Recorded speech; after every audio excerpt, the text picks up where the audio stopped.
Sallallahu ala Muhammad Sallallahu alaihi wasallam Sallallahu ala Muhammad Sallallahu alaihi. Asyhadu an la ilaha illallah la ma'budu bihaqqin illa hu wa asyhadu anna Muhammadan 'abduhu wa rasuluhu laulahu ma 'arafna ma'buda. Amma ba'du. Puji syukur kepada Allah yang masih menghidupkan kita pagi ini. Kalau bukanlah karena hayatnya yang Dia hembuskan kepada kita, tentu kita tidak bangun pagi ini. Kalau ditanya badan sungguhlah lelah. Tapi jika ditanya hayatnya Allah tiada lelah. Jangankan lelah, ngantuk pun tiada. La sinatun wala naum. Allah tiada lelah sehingga tiada ngantuk. Allah tiada capek sehingga tiadalah tidur. Kenapa kita memerlukan tidur? Karena kita ini punya satu kelemahan. Lalu diobati kelemahan itu dengan tidur. Ini urusannya tubuh. Tapi apabila ruh sudah menguasai tubuh, sudah tidak dipenjara oleh dunia tubuh, maka ruh ini maunya bangun sepanjang masa. Ya. Makanya ada orang tidak tidur-tidur, itu ruhnya lebih dominan. Kalaupun dia tidur, tidurnya bukanlah tidur nyenyak, tidur lelap. Itulah Rasulullah, matanya tidur, hatinya tidak pernah tidur. Hatinya selalu bersama Allah Subhanahu wa ta'ala. Ini kampung namanya Sungai Jingah, bukan Sungai Jengah. Sungai Jingah. Apabila seorang paman Kirin rindu pulang ke kampung Sungai Jingah, karena kepalanya jatuh di sini. Bahasa Arabnya maskotur ra's, maskot tempat jatuh, ra's kepala. Itu orang Arab ngomong tentang kampung halaman. Kalau bahasa kita kampung halaman, tapi kalau bahasa Arab tempat kepala jatuh. Ya, dulu ada dukun beranak ya. Ini produk dukun ini berarti. Ya, kata kawan syirik. Ya, dia nggak tahu kalau dukun itu artinya dokter dulu. Kalau sekarang dukun baru artinya aneh-aneh. Kalau di zaman dulu dukun beranak, ya. Benar? Ada dukun mus-mus. Ya, doa. Senang sekali kita masuk ke jalan, kiri kanan masih banyak rumah-rumah banjar, rumah-rumah panggung. Itu kesenangan saya setiap kali datang ke suatu kampung, satu negeri. Masih ada rumah-rumah yang dulu dibangun zaman-zaman dahulu. Ternyata orang dahulu mengerti cara bikin bangunan. Gak mesti bagus, yang penting aman. Karena ini namanya sungai. Kalimantan ini banyak air berlimpah. Maka rumah mereka panggung. Inilah kearifan lokal. Mereka belajar dari alam. Kata orang Melayu, kata orang Minang di sana, alam terkembang, alam terbentang jadi guru. Jadi tidak ada namanya banjir kalau versi orang lama. Yang ada namanya rumah kita kurang tinggi. Itu kalau versi orang lama. Maka mumpung baru naik, hidupkan lagi tradisi meninggikan rumah. Jangan meninggikan hati. Mungkin kalau dulu kayu, sekarang yang ditinggikan ya batu, pondasinya pondasi batu, supaya tidak ada keluhan lagi. Ini sekedar saran, belajar dari orang-orang terdahulu. Karena orang terdahulu kalau mau bangun rumah buka kitab namanya Tajul Muluk, ditulis oleh ulama Aceh pada masa kesultanan di Aceh, dipakai di semua negeri. Namanya Tajul Muluk, mahkota para raja, mahkota raja. Saya dulu waktu masih kecil, sedari kecil, itu ingat, kalau mau buka rumah, kayunya pun dipilih dari hutan, direndam. Ada cara-caranya. Tidak semua kayu boleh dipakai. Ada kayu tertentu kalau kita pakai, ular bersarang di rumah. Ada rahasia-rahasia Allah di situ. Inilah alam yang terbentang jadi guru. Itulah makna ayat inna fi dzalika laayatin liqaumin yatafakkarun. Itu ayat-ayat, tanda-tanda pelajaran bagi orang-orang yang mengambil pemikiran. Ya. Senang paman pulang kampung? Nah, sangat senang. Sangat senang. Ingat dulu main guling-gulingan sini. Jubur. Dulu kalau Berkunjung. berenang. Berenang. Gini-gini pernah nggak? Ada yang dulu tengkar sama paman nggak? Beliau latih karate. Hah? Beliau latih karate. Ya makanya ada yang berani sama dia nggak? Hah? Nggak ada yang berani ya? Wajahnya sih kayaknya wajah-wajah suka menjok orang kayaknya. Nah, wajahnya happy. Biasanya orang-orang yang punya keahlian silat itu malah nggak kepake, karena nggak ada yang berani sama dia, kecuali orang nggak tahu sama dia. Nyampe ke Tanjung Priuk, baru dia priuk kepala orang. Tapi kalau saya lain paman, hampir tiap hari tekar. Dulu waktu saya kecil, hampir tiap hari nonjok orang, kalau nggak ditonjok orang. Hampir tiap hari. Maka sampai kelas 2 SMP, MTSN, itu nilai agama saya masih 4. Karena suka memukul dan suka dipukul.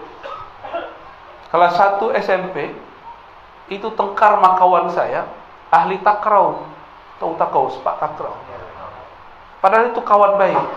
Nggak tahu ada yang, apa namanya itu, ada yang adu domba kita. Saya anak karate, sama dengan paman Pirin. Dia anak sepak takraw. Sepak takraw kalau nendang, nah, seperti karate sekarang. Kalau karate dulu enggak. Karate dulu nendang, langsung patah tulang orang. Betul. Dia ajak kita tengkar. Kebetulan di belakang sekolah ada ring.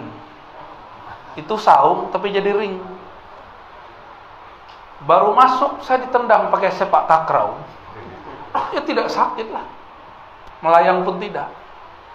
Saya bilang tunggulah, ya. Jurus karate belum disiapkan. Masih ngelawan lagi. Udah itu pukulan 1000 keluar, hancur mukanya. Itulah terakhir saya bertengkar. Kawan sahabat sendiri habis bonyok. Nilai kita langsung 4. Jadi nggak sangka itu guru saya sekarang jadi murid yang nilai 4 jadi ustaz. Kayaknya guru-guru sini juga nggak sangka dulu paman Pirin jadi gubernur ini.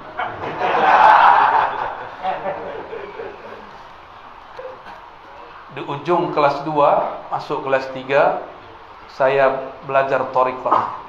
Kelas 2 belajar thariqat samaniyah, thariqatnya Abah Guru Sukumpul. Setiap kali zikrullah hilang.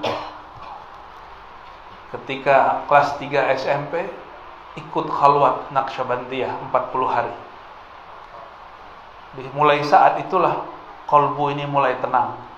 Jadi umur 13, umur 12 saya sudah dapat nikmat dari Allah.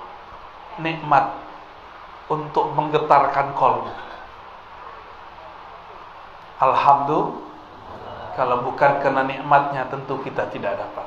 Karena banyak orang sudah pensiun pun belum dapat nikmat qalbu. Maka kalau saya ingat kampung, yang saya ingat saya dulu belajar thariqah dan tengkar-tengkar. Kalau paman Pirin ingat Sungai Jingah, ingat apa? Ingat bunga deso. Bunga desa ya. Ya. Ingat guling-guling, main di tepi. Ya. Pelekir. Kelereng ya. Kelerengnya kepala orang apa kelereng beneran? Dulu waktu saya kecil, kelereng kalau udah habis ganti pakai koin. judi. Anak kecil sudah mulai main judi. Tapi batin saya bilang, jangan main. Berhenti saya main. Jadi selalu ada yang mengatakan, jangan main. Dulu kami punya kebiasaan nyabung ayam, tahu? Tapi pakai bismillah. Bismillah. Oh, menang. Dulu ya, saya minta ampun kepada Allah. Tapi batin itu nolak terus. Jangan siksa ayam.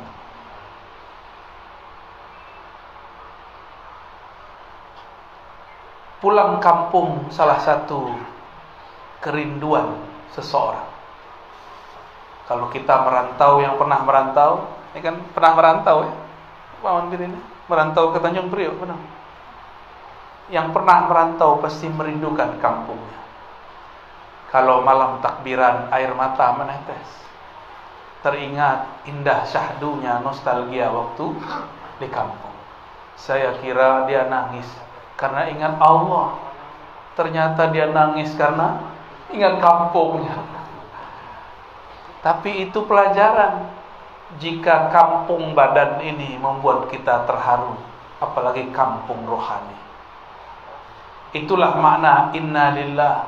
Sesungguhnya kampung kita adalah dari Allah, dari hadirat Allah subhanahu wa ta'ala. Wa inna ilaihi rajiun. Nanti kita akan pulang kampung. Beranikah pulang kampung tapi enggak punya modal? Malu-maluin. Maka pulang kampung pas saya jadi gubernur, dahsyat Pak. Coba, kalau lagi biasa-biasa, pulang kampung malu. Saya ketemu orang kampung saya di Tangerang Selatan. Udah hampir 40 tahun tidak pernah pulang. Tidak berani pulang. Kita tanya, kenapa tidak mau pulang? Dia katakan, saya mau pulang, bagaimana? Muka saya taruh di mana? Orang kira saya orang sukses, padahal saya di sini susah. Hidup pun masih ngontrak. Ada satu lagi, dia tidak rindu pulang, padahal dia sukses, karena tidak pernah mengirim bantuan ke kampung, tidak pernah membangun kampung, tidak pernah menyapa orang kampung, tidak pernah berhari raya di kampung. Samalah kira-kira begitu. Kita tidak berani pulang kepada Allah jika tidak pernah mengingat-ingat Allah waktu di rantau dunia. Ini rantau kita. Nabi mengatakan, kun fid dunya ghariban. Jadilah engkau seperti orang asing yang merantau, au ka'abir sabil, orang yang sedang melancong, sedang merantau. Kalau kita merantau, kita tak berani banyak-banyak punya.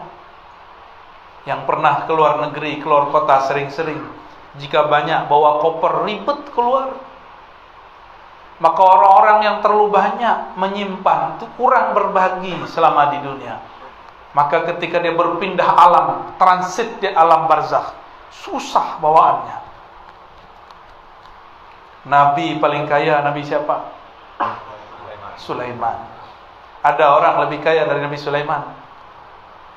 Secara hukum kudrat iradat tertulis di Lauh Mahfuz, kekayaan Nabi Sulaiman mesti dihisab 2000 tahun. Mesti dihisab 2000. Maka Nabi Sulaiman pun minta syafaat kepada baginda Rasulullah sallallahu alaihi wasallam. Hatta Nabi Sulaiman minta syafaat. Kita bukan nabi. Kita bukan nabi. Ini Pak, kain ini nanti dihisab. Ini satu lembar kain ini dihisab. Satu kancing ini nanti dihisab. Lama hisabnya. Kopiah ini nanti dihisab. Dihisab semua. Lama hisabnya. Kalau cincin ini dihisab juga. Ditanya dari Paman Birin. Selesai. Tapi yang lama ditanya nanti Paman Birin. Cari Paman Birin. Itu di mana? Dari mana? Lama. Tapi kalau kita menjadi ikhwan Rasulullah, saudaranya Rasulullah, Rasulullah begitu berendah hati menyebut orang-orang di akhir zaman ikhwannya. Kata baginda Rasulullah SAW dalam hadis yang sahih riwayat Imam Nasai, "Wadidtu, aku rindu ingin bertemu saudara-saudaraku." Sahabat Nabi bergetar, "Alasna bi ashabika ya Rasulullah, alasna bi ikhwanika ya Rasulullah." Wahai baginda Rasul, bukankah kami ikhwanmu, saudaramu? Saudara, ikhwan bahasa sini apa? Benar, saudara juga. Sana, dang sana. Oh, mirip bahasa Melayu saya juga ya. Dun sana, dang sana. Kalau di Jawa kisana, oh beda lagi. Itu film Kamandano. Nabi mengatakan, aku rindu dang sanaku. Kira-kira begitu. Kata para sahabat, bukankah kami wahai Rasulullah? Kata Nabi SAW, kalian ashabi, kawanku berarti sahabatku, sahibku. Sedangkan dan sanakku adalah orang yang tidak bertemu aku, tapi dia percaya kepada aku, dia cinta kepada aku, dia merindukan aku. Semoga kita semua termasuk ikhwan Rasulullah SAW. Itu nama kita sudah ada dalam daftar qalbu Nabi. Kalau Nabi sebut ikhwani, semua deretan namanya sudah ada di qalbu beliau. Itulah yang disebut nama-nama ruhani.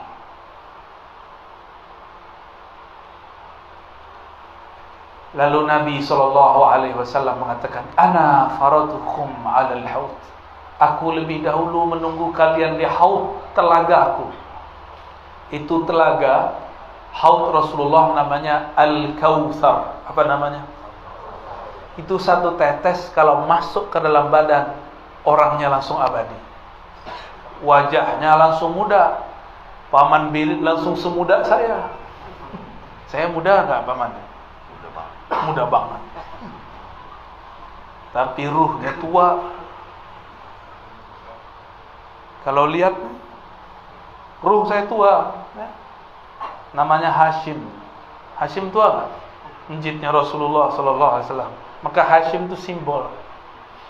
Ketika ayahanda saya mau kasih nama, dapatlah ilham kasih nama Hashim. Terinspirasi dari Hadratus Syekh Hashim Asy'ari. Kata kawan saya, nama kamu kok tua sekali? Saya dari dulu dipanggil orang Ar-Razi, tapi ada satu guru saya perempuan paling aneh. Sudah lama hidup menyendiri. Orangnya paling aneh. Hanya dia yang manggil saya Hashim. Enggak pernah manggil saya Ar-Razi. Hashim, Hashim. Ketika dipanggil itu kayak ruh itu kayak bergetar. Bukan bergetar jatuh cinta, tapi kayak terpanggil ruh.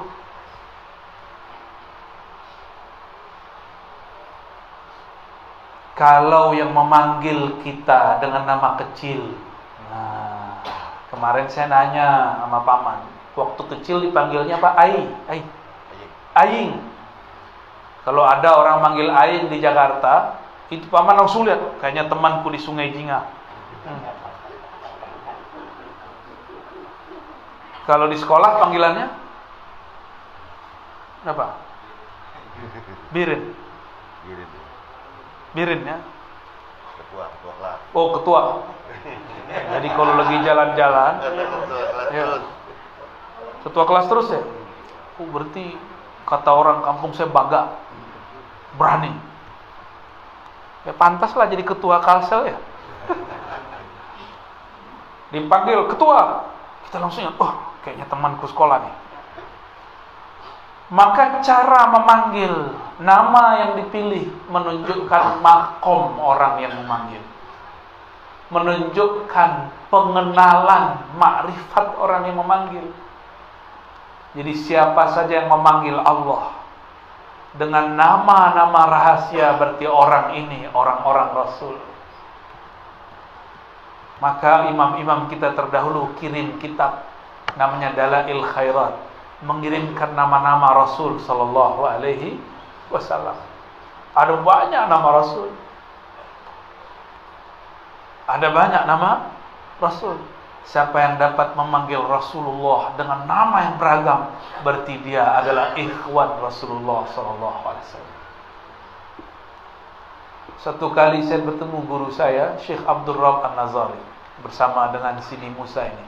Ya, asbab dia. Maka sekarang kalau ketemu orang ahli sanad, saya bawa pun dia biar dapat sanad. Tanda terima kasih ketemu guru saya, Syekh Abdul Rabb An-Nazari. Kata beliau, masih hidup mursyid Tariqat Syaziliyah Al-Alawiyah dan puluhan tariqat yang lainnya. Kata beliau, jika aku memandang sesuatu, aku melihat Muhammad di sana. Saya kaget. Loh, bagaimana caranya, Syekh? Pakai bahasa Arab kita bertanya. Apa kata beliau?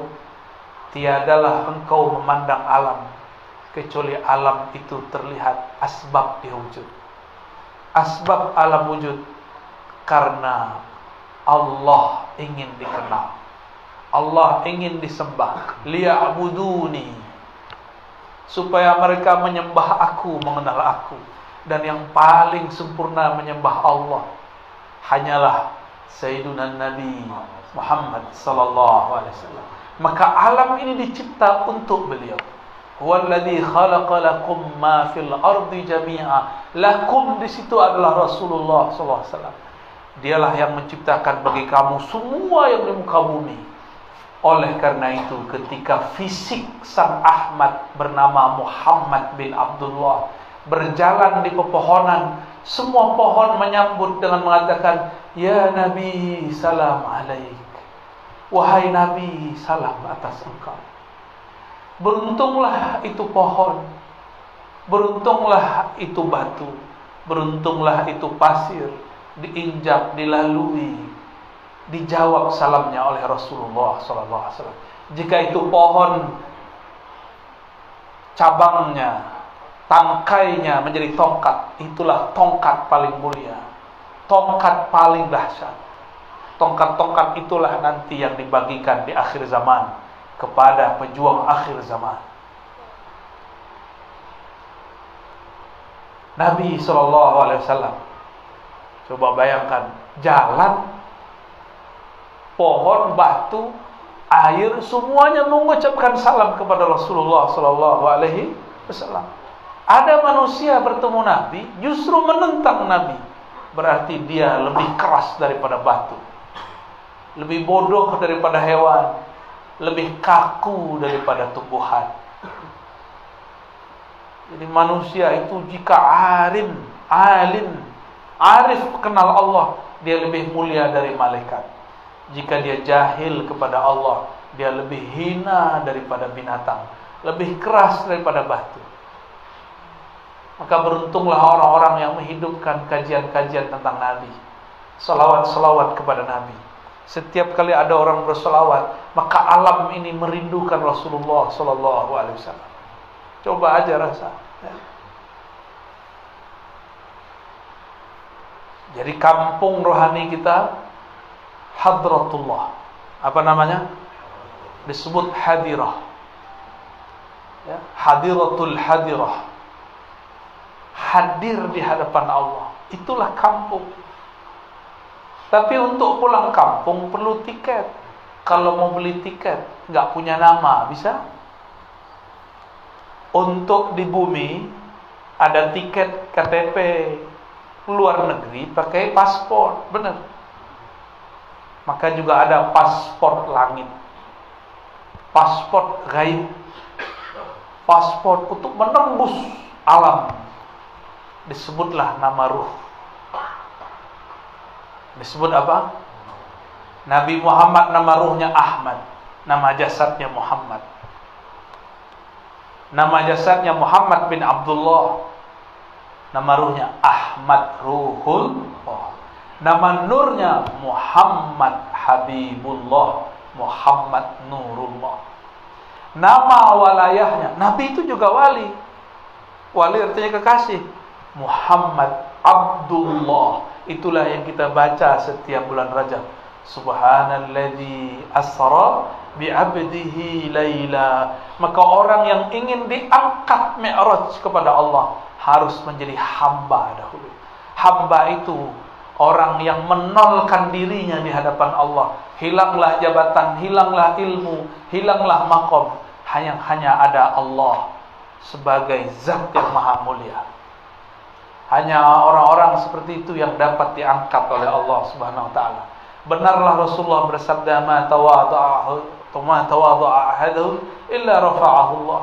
Tidaklah orang merendahkan dirinya kecuali Allah mengangkat derajatnya.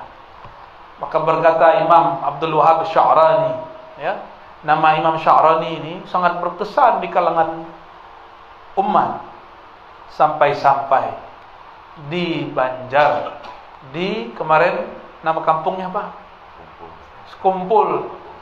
Ada kiai, ada tuan guru bernama Kiai Guru Sya'rani. Ya. Alhamdulillah saya dapat ijazah spesial, ijazah musalsal bil asa, pakai tongkat. Alhamdulillah. Imam Sya'rani yang dulu namanya Abdul Wahab Asy-Sya'rani, bukan Al-Banjari, Al-Misri. Ya, beliau berkalam, akmalun nas tawadu'an wa aktsaruhum, yang paling tawadhu, yang paling rendah hati itu Rasulullah sallallahu alaihi wasallam. Saya tidak salaman bukan berarti tidak tawadhu, tapi SOP dari panitia, ya. Kalau waktu kita luang mungkin kita salam-salaman semua, tapi karena waktu kita tidak luang, apalah daya. Yang penting kita tatap muka, ya. Jangan bersuuzon kepada panitia, jangan marah kepada siapa-siapa. Bertemu hadir pun sudah cukup. Inilah inti yang mau saya sampaikan. Jika ingin pulang kampung harus tahu tiket pulang. Maka orang mati belum tentu dia langsung pulang. Orang mati disidang dulu di alam kubur. Orang mati belum langsung ketemu Allah, kecuali dia seorang ahlullah. Saya nih kemarin datang, nggak diperiksa, ada namanya ehak. Tahu ehak? Nggak diperiksa, padahal udah disiapkan. PCR disiapkan juga, ternyata tidak diperiksa. Kenapa? Langsung orang nomor 1 kirim orang menjemput dan diterima di bandara. Kalau tamu Allah, tamu Rasulullah samalah. Ketika dia berpindah alam, maka dikirim, bahkan langsung disambut oleh rajanya alam. Rajanya alam punya kekasih namanya Muhammad Rasulullah Ahmad Ruhullah. Maka sang Ahmad, sang Muhammad juga kirim orang. Jika orangnya spesial lagi, langsung disambut oleh sang baginda Rasulullah sallallahu alaihi wasallam. Enggak ada hisab, bagasi diurus, enggak jadi diperiksa. Itulah Sayyidina Sulaiman yang seharusnya diperiksa oleh malaikat 2000 tahun. Berkat beliau berselawat kepada Rasulullah sallallahu alaihi wasallam, beliau tidak dihisab. Berkah beliau punya pewaris di akhir zaman yang selalu membersamai Rasulullah sallallahu alaihi wasallam, maka Nabi Sulaiman tidak jadi dihisab 2000 tahun. Sallallahu alaihi wasallam. Itulah yang disebut Nabiyuna Muhammad Al-Fatih lima ughliq, pembuka belenggu, pembuka yang terkunci, yang seharusnya dihisab tidak dihisab. Ini kan baru di bumi, ya. Kalau di langit lebih dahsyat, di alam barzakh lebih dahsyat, mekanismenya lebih berat, hisabnya lebih detail. Gak bisa kita main-main. Di sini bisa main-main dihisab, ya. Tapi tenang, yang penting dapat stempel syafaat sallallahu alaihi wasallam. Mumpung ini hari apa ini? Kamis. Besok mau Jumat. Maka malam nanti banyak-banyaklah salawat kepada Rasulullah sallallahu alaihi wasallam. Ya. Hidupkan malam-malam kita dengan bersalawat kepada Rasulullah SAW. Ada orang bertanya, lebih afdal zikir atau salawat? Ini pertanyaan tidak sahih. Pertanyaan tidak sahih. Itu pertanyaan ingin membuang-buang salah satu amal, namanya pemalas. Yang benar pertanyaannya, lebih dulu zikir atau sholawat? Itu yang benar. Sama seperti orang nanya, lebih afdal zikir atau Quran? Itu salah. Lebih dulu zikir atau Al-Quran? Kalau ada pertanyaan begitu, mana yang lebih dahulu? Zikir atau Quran? Zikir dulu. Fazkuruni azkurkum. Ingat dulu yang menurunkan Quran, baru baca Qurannya. Baru bergetar dibacakan ayatnya. Baru tambah percaya jika dilanjutkan ayat-ayatnya. Lebih dahulu salawat atau zikir? Salawat. Karena zikir itu mudah, salawat itu tua. Kalau kita tidak kenal Rasulullah, tidak ada Rasulullah, adakah kita yang berzikir? Maka zikir itu adalah tetesan salawat Rasulullah sallallahu alaihi wasallam. Dan jika ada orang berzikir tidak bersalawat, dia tidak akan pernah sampai ke hadirat Allah. Itulah iblis. Dia zikir dengan semua zikir alam semesta, tapi tidak pernah bersalawat kepada baginda Rasul sallallahu alaihi wasallam. Apalah hasilnya? Jadi wali tapi bukan wali Allah. Wali cuma dua, wali Allah, wali setan. Kalau enggak wali Allah, pasti wali setan. Kalau bukan wali setan, pasti wali Allah. Pilihannya cuma dua, enggak ada namanya antara, ya. Jadi pilihnya mana? Wali Allah, wali setan. Pilih mana? Wali Allah berselawat kepada Rasulullah. Wali setan zikir tapi tidak selawat. Maka wali setan tambah zikir tambah angkuh. Tambah zikir, tambah sok suci.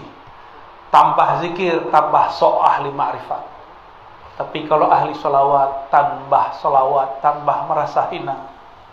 Tambah solawat, tambah merasa berdosa. Tambah solawat, tambah bersyukur. Itulah ahli solawat. Mereka lah yang disebut Rasulullah ikhwani. Maka kita katakan, ya Allah, wahai baginda Rasulullah, jadikan kami ikhwan Rasul sallallahu alaihi wasallam ila hadratin Nabi Mustafa sallallahu alaihi wasallam ila haqqillah haqqi Rasulillah haqqil mahdi khalifatillah. Al-Fatihah.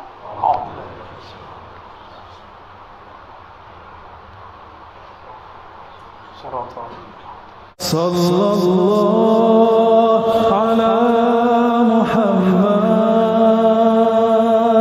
sallallahu alaihi wasallam.